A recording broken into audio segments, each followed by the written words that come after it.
20 Black Celebrites with the most tragic life stories you didn't know about. We grow up believing fame fixes everything. Money awards standing ovations from the outside, it looks like a permanent happy ending. But what if the brightest lights hide the darkest battles? Behind legendary performances and unforgettable voices were sleepless nights, broken families, addiction, grief, and silent pain no camera ever recorded. Some of the stars you admire didn't lose talent, they lost peace. Tonight on Black Excellence Legends, we look beyond red carpets and into real lives, human lives. If even icons struggled, what does success truly mean? Before you decide, subscribe, like, and share your thoughts in the comments. Because sometimes understanding a story matters more than judging a person. Morgan Freeman. For decades, Morgan Freeman has represented calm wisdom on screen, a performer whose narration in The Shawshank Redemption, Million Dollar Baby, and The Dark Knight trilogy helped shape modern cinema. Yet the stability audiences associate with him was earned through hardship, not luck. Born in 1937 in Memphis, Tennessee, Freeman did not become a film star until his late 40s, unusually late for Hollywood. Before recognition arrived, he served in the U.S. Air Force as a radar technician, worked as a stage actor, and spent years performing children's television on the Electric Company during the 1970s. His breakthrough film success came only in 1989 with Driving Miss Daisy when he was already 52. In 2008, his life changed abruptly. While driving near Ruleville, Mississippi, his vehicle flipped multiple times in a violent accident. The crash left severe nerve damage in his left arm and hand, causing permanent paralysis. For years, he wore a compression glove to manage chronic pain and circulation problems. The injury threatened his ability to work because even simple actions like buttoning a shirt or holding objects became difficult. Freeman later admitted the psychological impact was heavier than the physical one. He briefly questioned whether his career could continue. Instead of withdrawing, he adapted, choosing roles that relied on presence and voice rather than physical action, demonstrating that artistry can evolve with age. Another tragedy struck in 2015 when his step-granddaughter, Adana Hines, was murdered in New York. The loss deeply affected him, and he quietly supported organizations addressing domestic violence awareness afterward. Despite grief and persistent pain, Freeman continued acting, earning respect not merely for talent, but for resilience, more than 60 years in entertainment, and over 100 film and television credits. His story offers a powerful lesson. Fame does not erase suffering, but discipline can outlast it. Freeman once suggested that survival depends on purpose, waking each morning with something meaningful to contribute. Beyond awards, his legacy may ultimately be this example: dignity can be maintained even when life becomes unpredictable, and perseverance often speaks louder than triumph. James Earl Jones. James Earl Jones became one of the most recognizable voices in human history, yet his greatest battle was learning to speak at all. Born in 1931 in Arcaboutla, Mississippi, he developed a severe stutter during childhood after moving away from his parents. The speech disorder grew so debilitating that he remained largely silent for nearly 8 years, communicating mostly by writing. Classmates mocked him, and teachers feared he would never overcome the condition. The turning point came when a high school English teacher encouraged him to recite poetry aloud. Through memorizing Shakespeare and practicing daily, Jones slowly rebuilt confidence, transforming weakness into strength. His acting career began on a stage where discipline mattered more than appearance. In the 1950s and 1960s, however, racial barriers limited opportunities for Black performers. He faced rejection repeatedly and was told intellectual roles were unsuitable for him. Instead of abandoning theater, he refined technique, mastering projection, rhythm, and breath control. Ironically, the same skills speech therapy requires. Broadway recognized his dedication. He won a Tony Award for The Great White Hope in 1969, later reprising the role in the film adaptation. International fame arrived through voice acting. He became Darth Vader in Star Wars 1977, delivering fewer than 24 minutes of dialogue, yet shaping one of cinema's most iconic villains. Later, he voiced Mufasa in Disney's The Lion King 1994, introducing a new generation to his commanding tone. Across film, stage, and television, Jones accumulated Emmy, Grammy, Tony, and Academy Honorary Awards, a rare career achievement. Despite success, he frequently spoke about insecurity lingering from childhood. He credited literature and persistence, not natural talent, for his transformation. His life illustrates a deeper truth: adversity can become training. The obstacle that once silenced him ultimately defined his legacy. Jones's journey carries a human message. Personal limitations are not permanent identities. With patience and education, even fear can be reshaped into power. His career stands as proof that voice is more than sound. It is confidence earned, and sometimes the quietest beginnings create the strongest echoes. Danny Glover. Danny Glover is widely recognized for his commanding presence in films such as The Color Purple 1985 and the Lethal Weapon series. Yet his most difficult battles were fought far from cameras. Born in 1946 in San Francisco, to postal worker parents active in civil rights organizations, Glover grew up in a household that emphasized education, discipline, and social responsibility. Still, his childhood was marked by a serious medical challenge: epilepsy. He suffered seizures from a young age, often collapsing without warning. In an era when neurological disorders were poorly understood, the condition brought embarrassment, fear, and isolation. He was sometimes misunderstood, even by teachers who thought he was distracted or uncooperative. Rather than surrender to stigma, Glover pursued self-control through years of therapy and rigorous routine. By his mid-30s, he had largely overcome the seizures, a personal victory that paralleled his late start in acting. Unlike many performers, he didn't reach mainstream success early. He trained in theater workshops and community acting programs, studying the craft patiently before Hollywood noticed him. His breakthrough came with Places in the Heart, 1984, followed quickly by The Color Purple, where his performance displayed emotional intensity and subtle vulnerability. International fame arrived with Lethal Weapon in 1987. Playing Sergeant Roger Murtaugh, he brought grounded humanity to a blockbuster franchise that grossed hundreds of millions worldwide. Yet he never allowed commercial success to define his purpose. Off-screen, Glover became known as a humanitarian and activist advocating for workers' rights, education, and global health initiatives. He even accepted arrest during peaceful protests, demonstrating a commitment to social causes rather than celebrity comfort. Glover's life reveals a powerful message: strength is not measured only by physical achievement or fame. Overcoming a lifelong neurological condition while building a career required discipline greater than any action role demanded. His story reminds audiences that resilience often grows quietly. A person's legacy is shaped not only by performances remembered on film, but by courage practiced daily when no audience is watching. Samuel L. Jackson. Samuel L. Jackson's career appears unstoppable today. With more than 150 film credits and billions of dollars in global box office revenue attached to projects he has appeared in, including Pulp Fiction, Jurassic Park, and the Marvel Cinematic Universe. Yet his rise was neither smooth nor inevitable.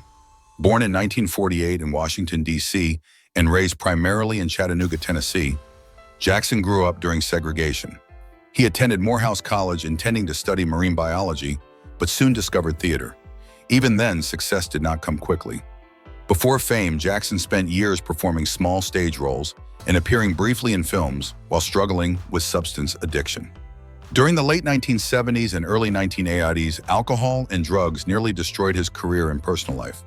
A defining moment came when his wife and daughter found him unconscious after an overdose.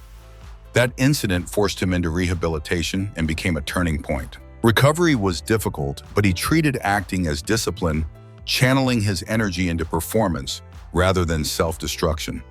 His breakthrough arrived in 1994 when Quentin Tarantino cast him as Jules Winfield in Pulp Fiction. The role earned an Academy Award nomination and instantly redefined his career at age 46, another late success story in Hollywood. Instead of fading after one hit, Jackson worked relentlessly. He appeared in A Time to Kill, The Negotiator, Unbreakable, and eventually as Nick Fury in the Marvel franchise, helping films that collectively grossed tens of billions worldwide. Even after stardom, he spoke openly about addiction recovery, encouraging others to seek help without shame. He also endured personal grief, including the death of his mother, which he has described as emotionally devastating. Rather than retreating, he continued acting, emphasizing consistency and work ethic. Jackson's journey carries a human lesson.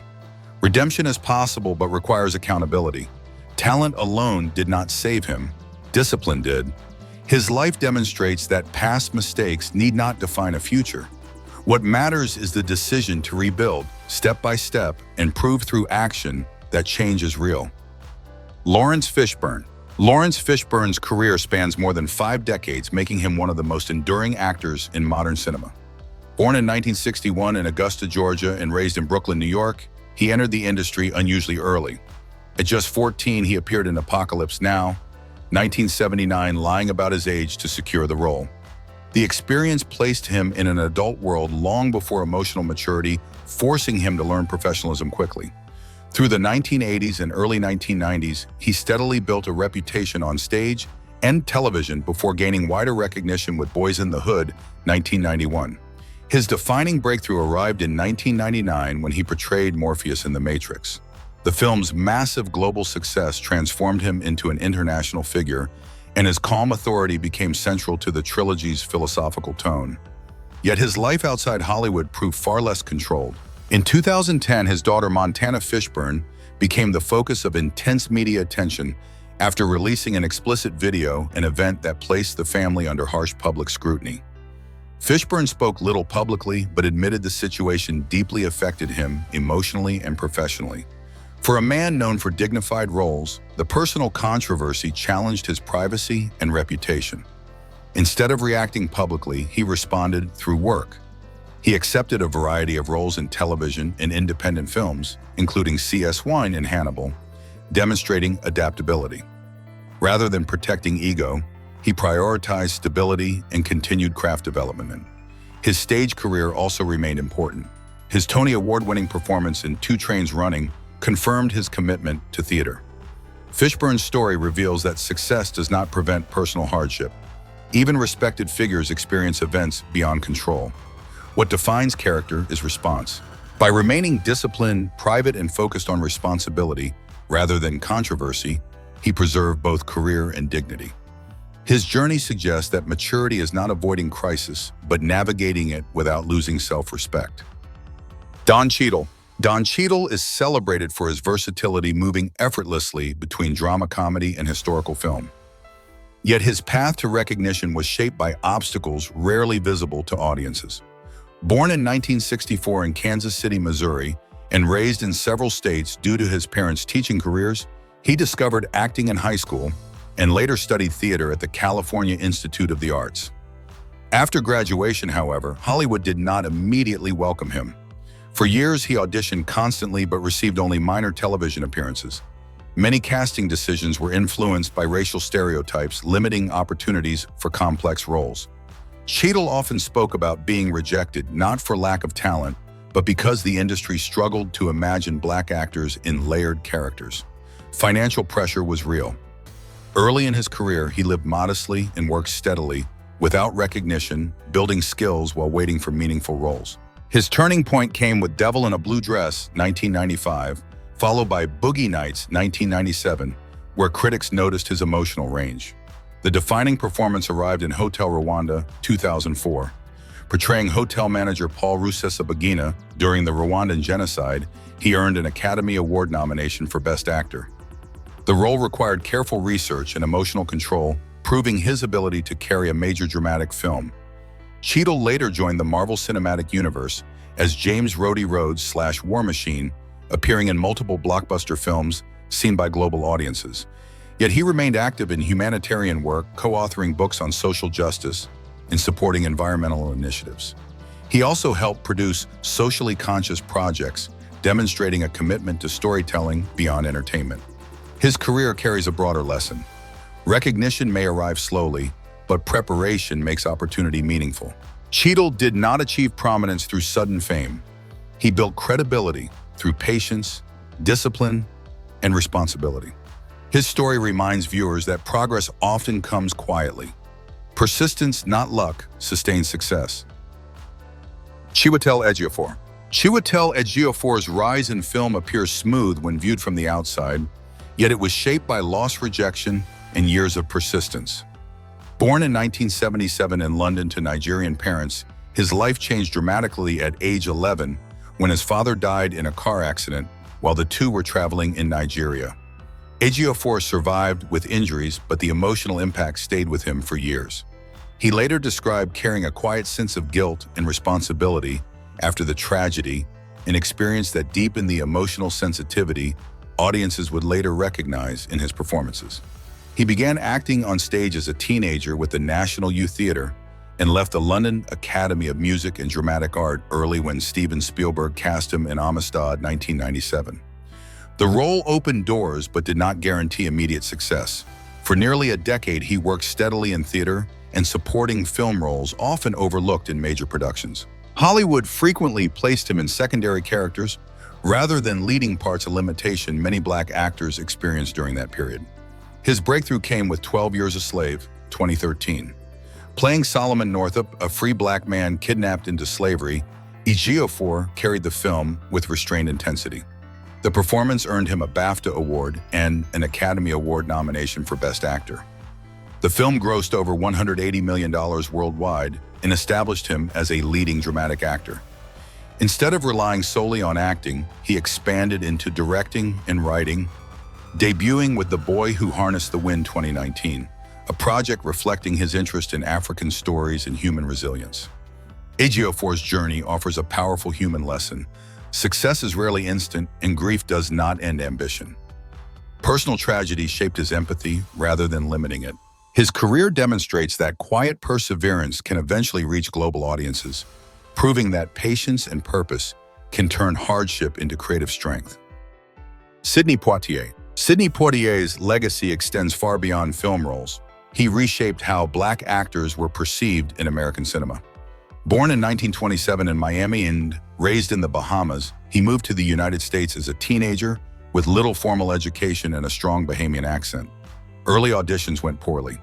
Casting directors rejected him immediately, and one reportedly advised him to find work as a dishwasher. Instead of quitting, Poitier worked nights washing dishes while teaching himself reading pronunciation and acting technique by studying newspapers and listening to radio announcers. His breakthrough came in the 1950s film No Way Out, but true cultural impact followed in the 1960s. In 1964, he became the first black actor to win the Academy Award for Best Actor for Lilies of the Field. At a time when segregation still shaped daily life, the achievement was historic. Later films such as In the Heat of the Night, Guess Who's Coming to Dinner, and To Sir with Love made him one of the world's most bankable stars in 1967. Poitier faced unique pressure. He was often the only major black lead in mainstream films, meaning every role carried symbolic weight. Critics sometimes accused him of being too idealized, while others demanded he represent broader social realities. He carefully chose projects, rejecting roles he believed reinforced stereotypes even when it limited opportunities. Off-screen, he supported civil rights efforts and maintained a reputation for professionalism and composure. His life teaches an enduring lesson about dignity. Poitier understood that representation matters, and he used his career to expand possibilities for future actors. He proved that excellence could challenge prejudice more effectively than confrontation alone. By maintaining integrity under scrutiny, he helped open doors for generations that followed.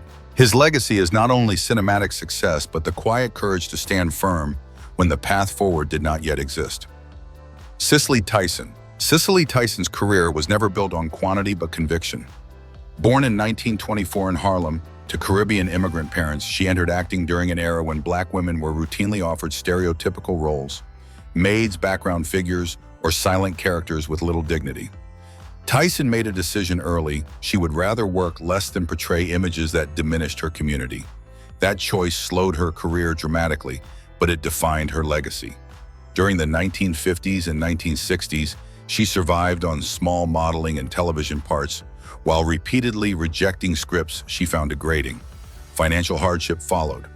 There were periods when she struggled to pay bills, yet she refused to compromise. Her breakthrough came with the film Sounder, 1972, where she portrayed a resilient Southern mother during the Great Depression. The performance earned an Academy Award nomination and demonstrated that black women could lead emotionally complex stories. 2 years later, her portrayal in the autobiography of Miss Jane Pittman, 1974, became historic. The television film drew over 20 million viewers, and Tyson won 2 Emmy Awards in a single night, an unprecedented achievement at the time. Rather than chasing fame, she selected projects reflecting human dignity and cultural history. Even decades later, she appeared in How to Get Away with Murder and earned a Tony Award in 2013 at age 88, proving longevity in an industry that often discards older performers. Her personal life was not without difficulty, including a challenging marriage to jazz musician Miles Davis. Yet she continued mentoring younger actors and advocating for meaningful representation. Tyson believed art should uplift rather than simply entertain. Her story carries a lasting message: success measured only by visibility fades quickly, but purpose endures. By insisting on respectful storytelling, she changed how generations of performers were portrayed. She showed that patience and principles can influence culture more powerfully than popularity. Denzel Washington. Denzel Washington is widely regarded as one of the most accomplished actors of modern cinema, but his confidence developed from a childhood marked by instability. Born in 1954 in Mount Vernon, New York, he grew up in a household that later fractured when his parents separated. The divorce deeply affected him. As a teenager, he drifted toward trouble, and his mother eventually sent him to a private preparatory school to change his environment. Washington later credited that decision with saving his life, believing different surroundings redirected his future. He attended Fordham University, where he discovered acting almost accidentally while participating in a student production. After graduation, he trained at the American Conservatory Theater, but left early, preferring practical experience over formal schooling. Early roles were modest television appearances, including the medical drama Saint Elsewhere in the 1980s, which provided financial stability but not instant stardom. His film breakthrough came with Glory 1989, earning him an Academy Award for Best Supporting Actor. He later received the Best Actor Oscar for Training Day 2001. Between those achievements, he delivered influential performances in Malcolm X, The Hurricane Philadelphia, and Fences. His films collectively grossed billions worldwide, yet he often prioritized character depth over commercial spectacle. Off-screen, Washington maintained a long marriage and spoke frequently about faith, responsibility, and fatherhood. He has supported educational charities and funded scholarships at historically Black colleges, reflecting his belief in opportunity through discipline. When his mother passed away in 2021, he described the loss as grounding, reinforcing his focus on family over fame. Washington's life demonstrates that talent alone rarely sustains a career. Consistency, preparation, and moral grounding matter equally. He often advises younger performers that success requires daily commitment rather than momentary brilliance. His journey shows that stability, not celebrity, ultimately defines achievement. Forest Whitaker. Forest Whitaker's presence on screen often feels calm and thoughtful, but his path to recognition was shaped by rejection and uncertainty. Born in 1961 in Longview, Texas, and raised in Los Angeles, he originally planned a future in sports. A football scholarship to California Polytechnic State University seemed to guarantee stability, yet a serious back injury ended that dream. Forced to rethink his direction, Whitaker turned to music and later acting, enrolling in drama classes where instructors noticed his unusual emotional depth. Early in his career, he struggled with self-confidence, particularly about his appearance. His naturally drooping left eye, a condition called ptosis, became a point of insecurity. Casting directors sometimes doubted he could lead films, assuming audiences preferred more conventional looks. Instead of changing himself, Whitaker leaned into character-driven roles. He appeared in Fast Times at Ridgemont High 1982 and Platoon 1986, gradually earning respect for subtle performances rather than dramatic theatrics. His defining moment arrived with The Last King of Scotland 2006. Portraying Ugandan leader Idi Amin required intense research and physical transformation.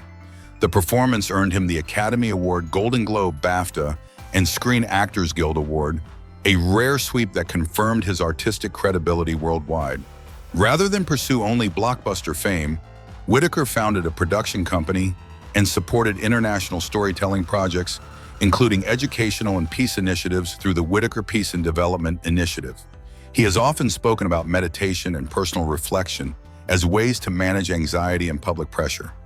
Even after success, he remained focused on humanitarian work, serving as a UNESCO Goodwill Ambassador, promoting youth education and conflict resolution. Whitaker's life demonstrates that individuality can become an advantage rather than an obstacle. The very features that once made him insecure became part of his distinctive screen identity. His journey reminds audiences that confidence is not the absence of doubt. It is the decision to continue working despite it. Alfre Woodard. Alfre Woodard built one of the most respected acting careers in American television and film, yet her success developed gradually through determination rather than instant acclaim. Born in 1952 in Tulsa, Oklahoma, she studied drama at Boston University before moving to Los Angeles to pursue acting. Early auditions were discouraging. Casting directors frequently limited roles for Black actresses, and Woodard encountered both racial and gender bias in an industry slow to change. Her early years included small television parts and financial uncertainty. Instead of abandoning her ambition, she focused on craft studying, character psychology, voice, and movement. This preparation paid off when she gained attention in St. Elsewhere 1980s, followed by a powerful performance in Cross Creek 1983, earning her an Academy Award nomination for Best Supporting Actress. Unlike many performers, she built a career primarily through television, where she became one of the most honored actors in Emmy Award history with multiple wins.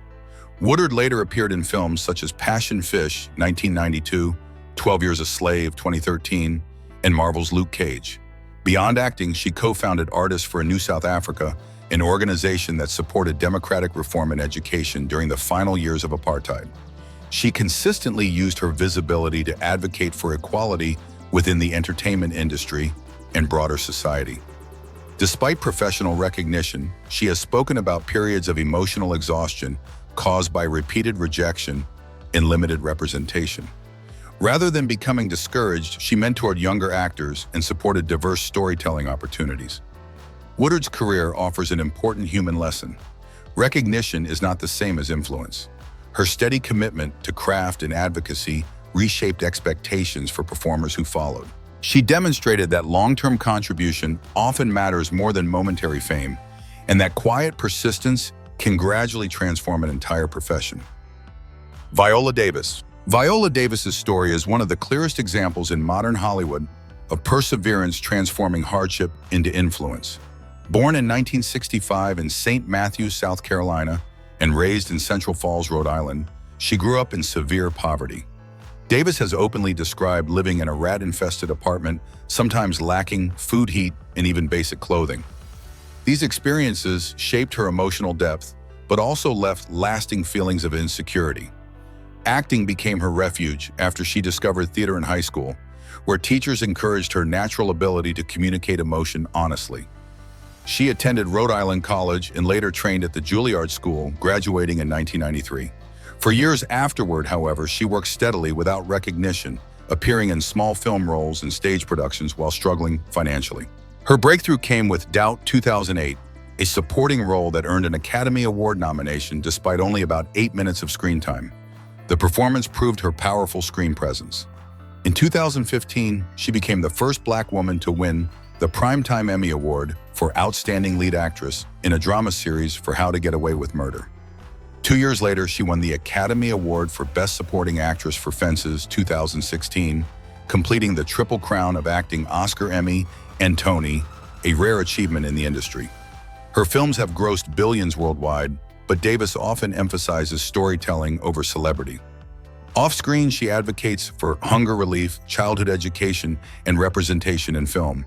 She also produced projects highlighting overlooked voices, believing art should expand empathy. Her memoir, Finding Me, further detailed how confronting shame helped her grow into confidence. Davis's life teaches that beginnings do not determine outcomes. She transformed painful memories into emotional authenticity on screen. Her journey shows that visibility can inspire others, and that telling truthful stories about hardship can become a form of healing for both artists and audience. Idris Elba. Idris Elba's path to international fame was long and uncertain, marked by years of survival work before acting success arrived. Born in London in 1972 to Sierra Leonean and Ghanaian parents, he developed an early interest in performance, but had no clear entry into the entertainment industry.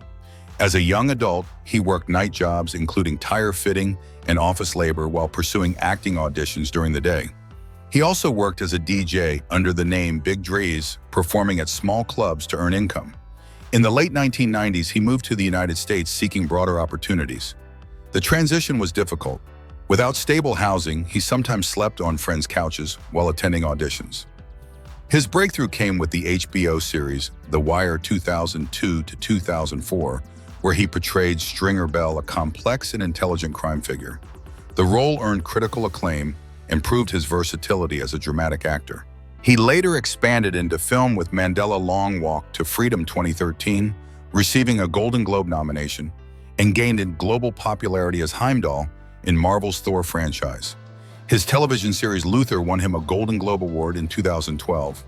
Over time, he moved beyond acting into directing, producing, and music production, demonstrating a multi-dimensional career rather than a single-track one.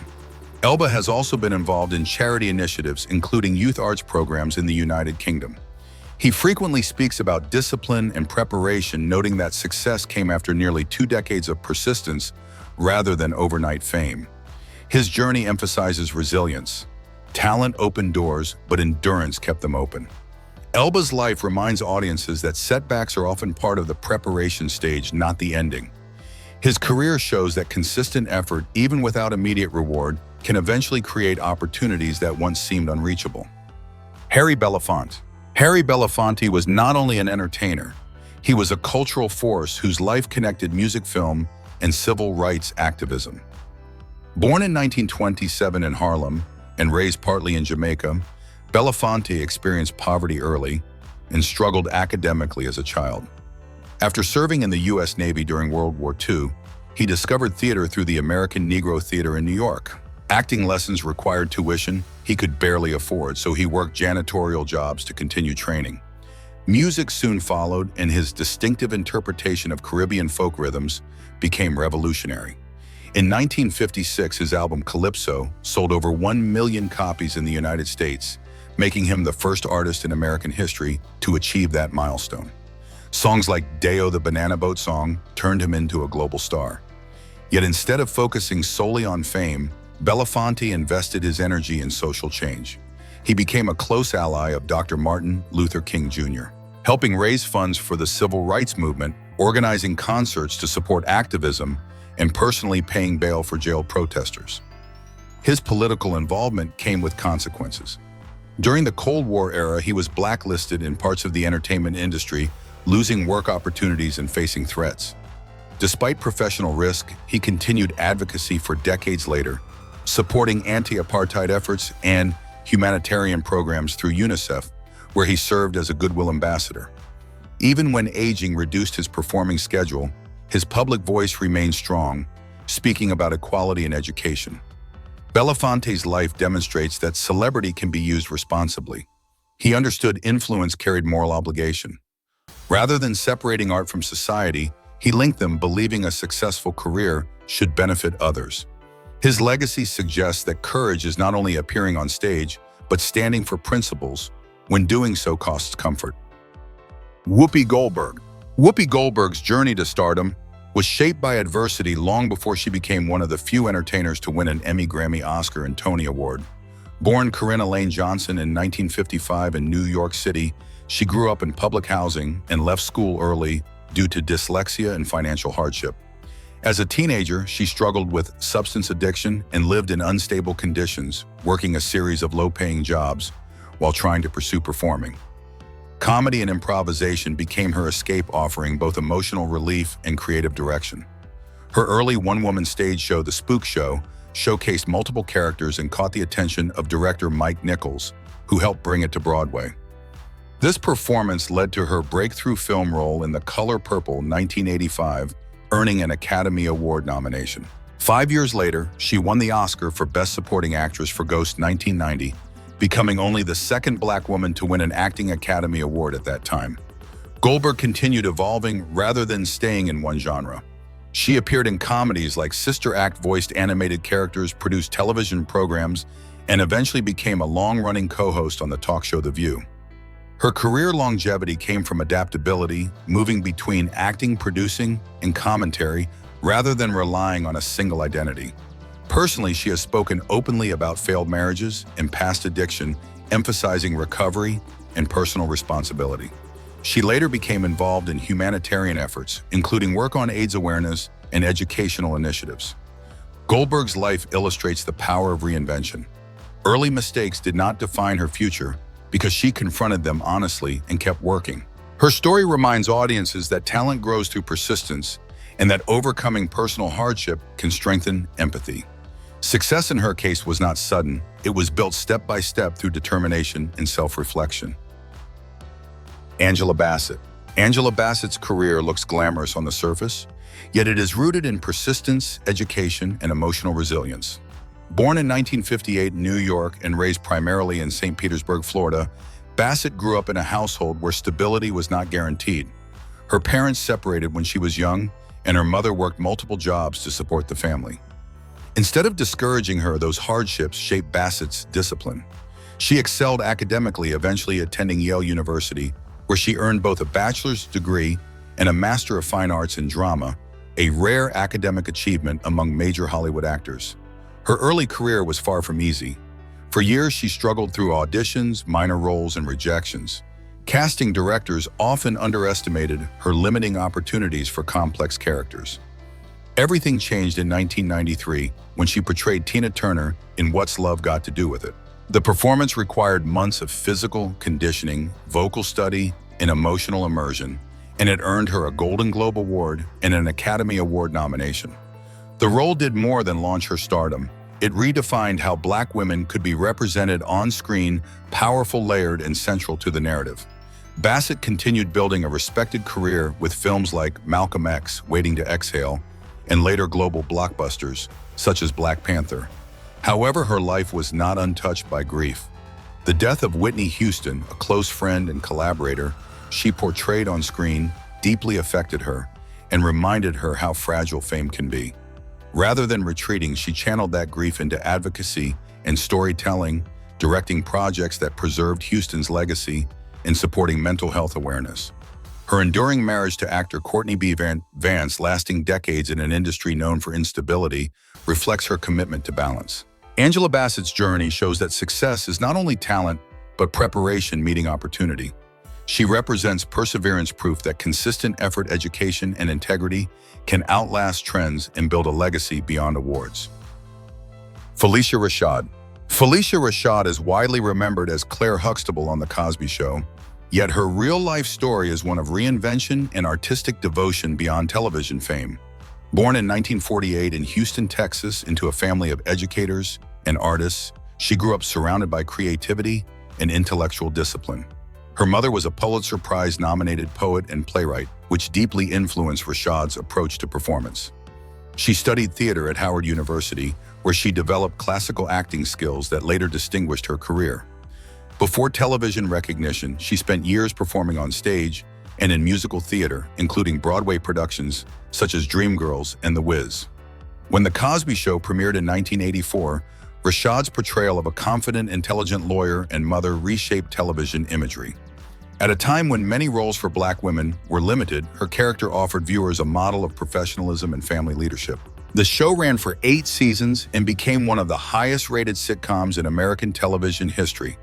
However, fame brought pressure. Public scrutiny intensified after her marriage to former NFL player Ahmad Rashad ended. Instead of allowing media narratives to define her, she returned to theater, the art form she valued most. Her dedication paid off in 2004 when she won the Tony Award for Best Actress in A Raisin in the Sun, becoming the first Black woman to win that category. She later took on directing and teaching, mentoring younger actors, and eventually serving as Dean of the College of Fine Arts at Howard University. Rashad's career reflects artistic longevity rather than fleeting celebrity. She consistently chose meaningful work over constant visibility. By guiding new performers and emphasizing education, she demonstrated that legacy is measured not only by roles played, but by lives influenced. Her story offers a simple human lesson: respect, patience, and commitment to craft can sustain a career long after popularity fades. Octavia Spencer. Octavia Spencer's rise to fame is one of Hollywood's clearest examples that perseverance can outlast prejudice. Born in 1970 in Montgomery, Alabama, she grew up in a large family after the early death of her father. Her mother worked multiple jobs to support 6 children, and money was often scarce.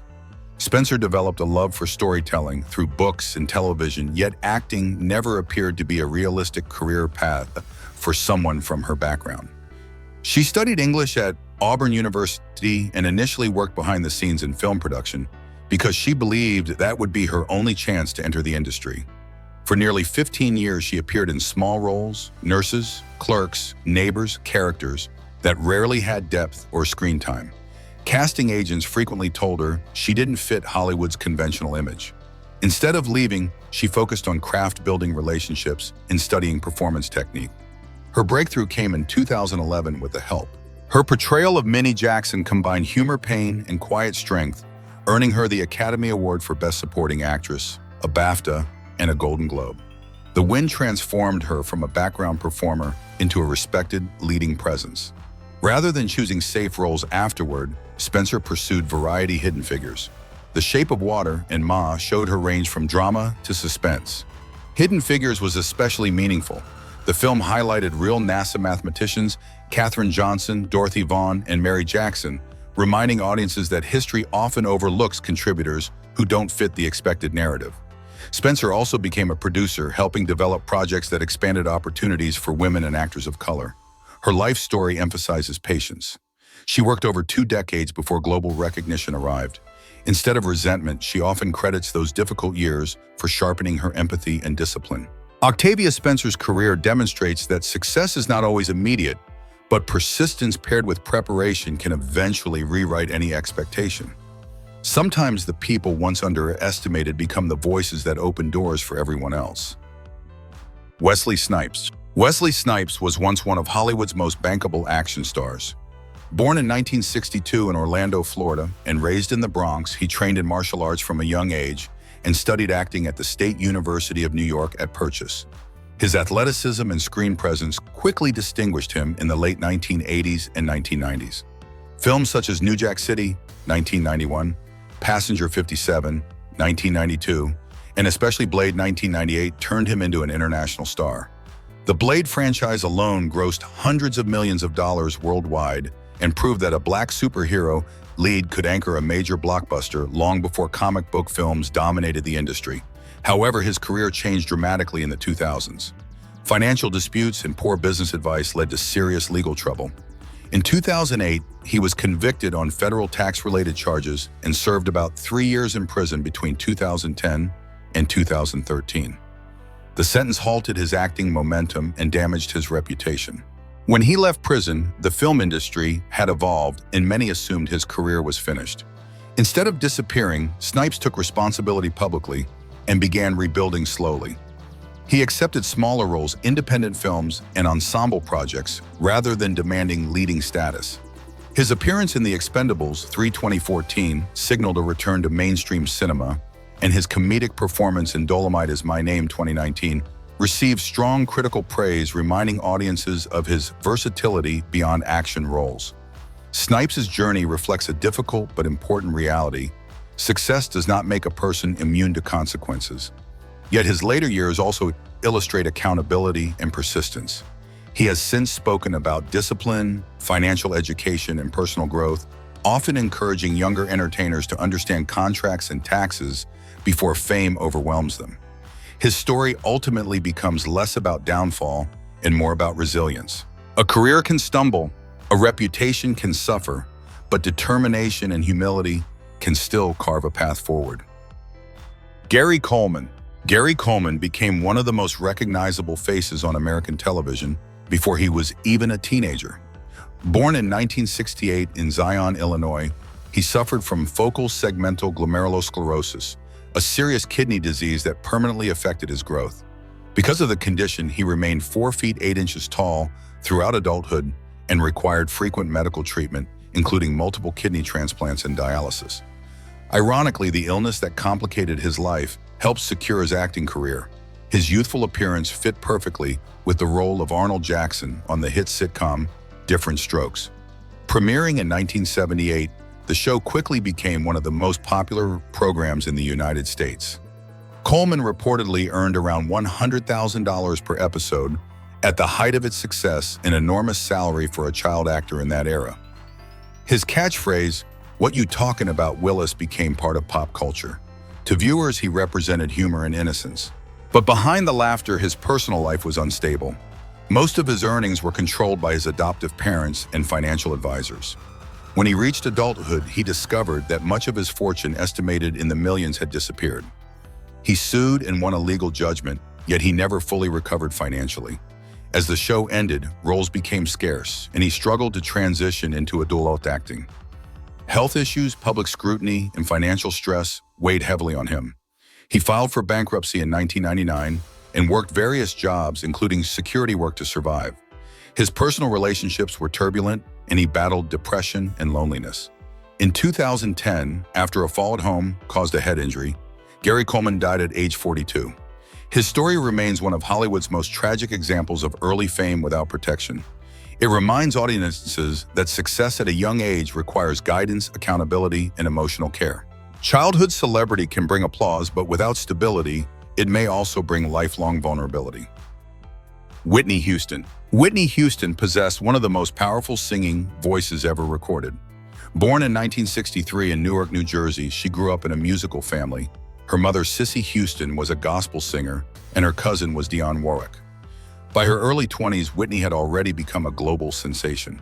Her debut album, Whitney Houston, 1985, produced multiple #1 hits, and her second album, Whitney, 1987, made history as the first album by a female artist to debut at #1 on the Billboard 200 chart.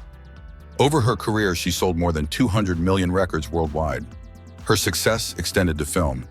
In The Bodyguard, 1992, she starred alongside Kevin Costner, and the soundtrack, especially I Will Always Love You, became one of the best-selling singles of all time.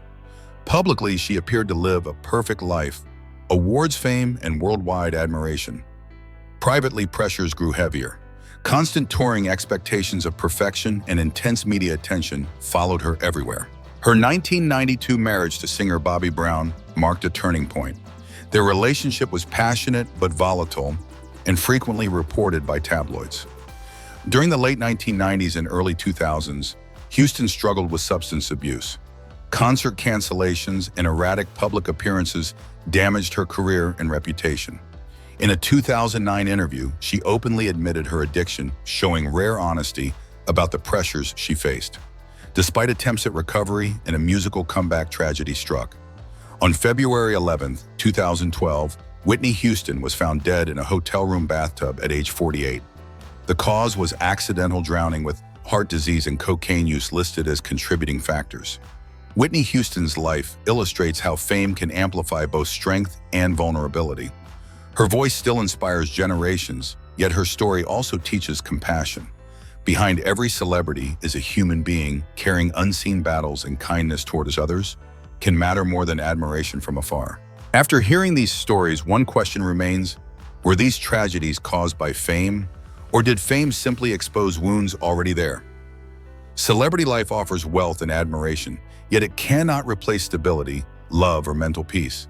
Many of these figures gave the world inspiration while quietly fighting private battles. Maybe the lesson isn't about their failures, it's about empathy. We often praise success but forget compassion. So what do you think? Did Hollywood help them rise or slowly break them? Tell us your honest opinion in the comments and join the conversation with Black excellence legends. Your voice matters, and sometimes a discussion can teach more than a headline ever could.